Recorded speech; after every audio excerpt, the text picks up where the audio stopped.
All right, guys, with all the talk about redistricting, I want to go over the basics of what's going on with all these new districts, why it's happening, how it's happening for people who are not experts in politics. So basically every 10 years, they redraw the maps. After the census, states draw new lines for voting districts for things like Congress, state legislation, and things like that. This is what is called redistricting. So sometimes politicians, knowing how they are, redraw these lines unfairly on purpose, i.e. maybe by race, like the Democratic Party has been doing. This is what's called gerrymandering. So in some states, black people and sometimes Native Americans, and they are spread out. So they never have enough votes in one area to elect their preferred candidate. So for many years, courts used the Voting Rights Act to say, if black voters are getting diluted like this, you might need to redraw the map with a special district where they are the majority of that district so that they can elect someone who they want. This is what's called a majority black district. And these districts always, always elect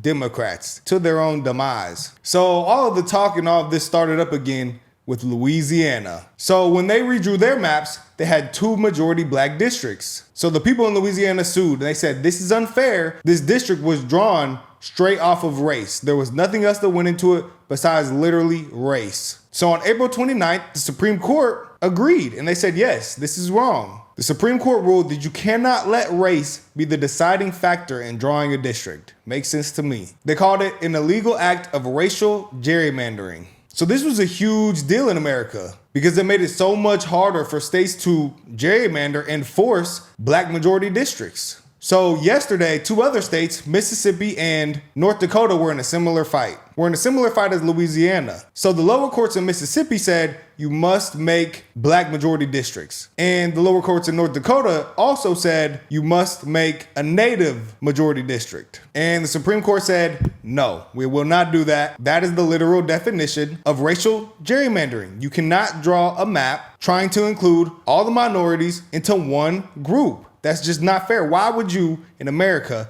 where racism is no longer going, but the left and a lot of the people seem to think that it still is going, but that's a debate for other people. But they said, yeah, that's not fair. That is unconstitutional to draw the maps off race. And that is where we are now. And that is the stance I also agree with. I think that any logical thinking person should also agree with this. You should not draw district maps based off of race. How, in what world? It's like the left is so against racism unless that racism works in their favor. Like BLM. Whew, that went over y'all's heads. The left continuously uses racism to push their ideologies and to take advantage of a group of people, typically minorities, and use them as their chess pieces to get what they really want. So they don't actually care about black people or gay people or Mexican people or any people. They just care about power. And once you realize that, it's so easy to see through all their fake and their fake caring and all that. Oh my gosh, little Johnny stuff. So yeah, May 18th, Supreme Court dead in Mississippi and dead in North Dakota. I think this is an absolutely great thing. And that's just, you can't draw maps off of race. To me, there's no situation where that is okay. Hi, good morning. So this is a major blow to Democrats, but it was not entirely surprising given that a lot of legal experts had generally seen this as a state constitutional issue and not a federal one. This was a brief unsigned order by the Supreme Court and no justice publicly dissented.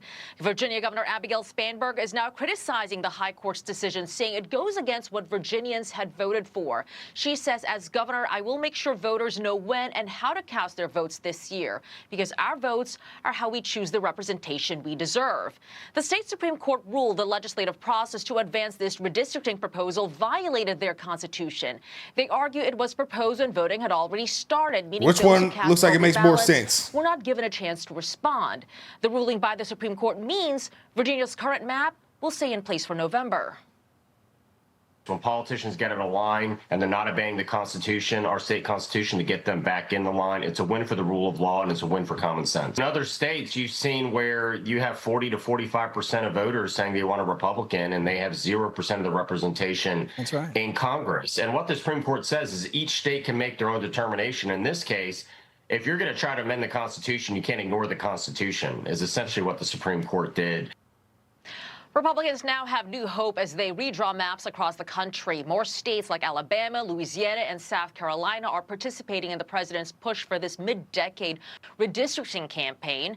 As it stands, the GOP could gain up to 14 congressional seats leading up to the midterms. Guys, back to you. Yeah, so pretty much makes a lot of sense to me. I mean, does it favor Republicans? Yes. But like, if you look at this from a bird's eye view, right? One group of people want to take race out of drawing congressional maps, while the other group of people want to keep race in.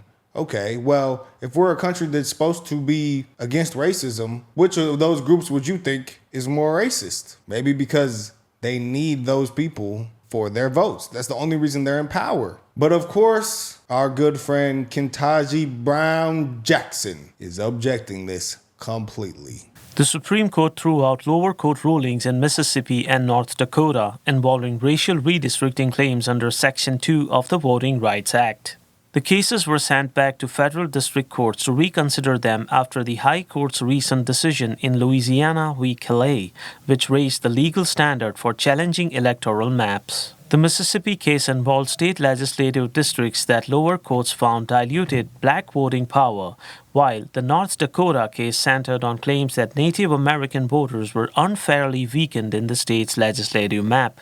The Calais ruling now requires stronger proof of intentional racial discrimination in redistricting cases rather than showing racial groups were incidentally split while states pursued partisan goals. Justice Ketanji Brown Jackson dissented in both cases, arguing the court still has not addressed whether private individuals can sue under Section 2 of the Voting Rights Act. The decisions could accelerate new rounds of redistricting nationwide. Yeah, so of course Ketanji's not with it. Most black people probably aren't with it. But I mean, if you voted based off of your core values and not just your race, then I think a lot more black people would be voting Republican. I mean, it just doesn't really make much sense that black people have such a dying loyalty to this party, and there's nothing they could do to vote differently. And it's so bad that it's just like a crab in the barrel mindset. Like they say, oh, well, if you vote for Republican, you're not black and all these things. And it's just like, bro, why can't we just think for ourselves and vote based on our core values or our biblical values? You know, there's a lot of black people who love Jesus and are extremely conservative and will vote Democrat just because, well, that's what they're told to do.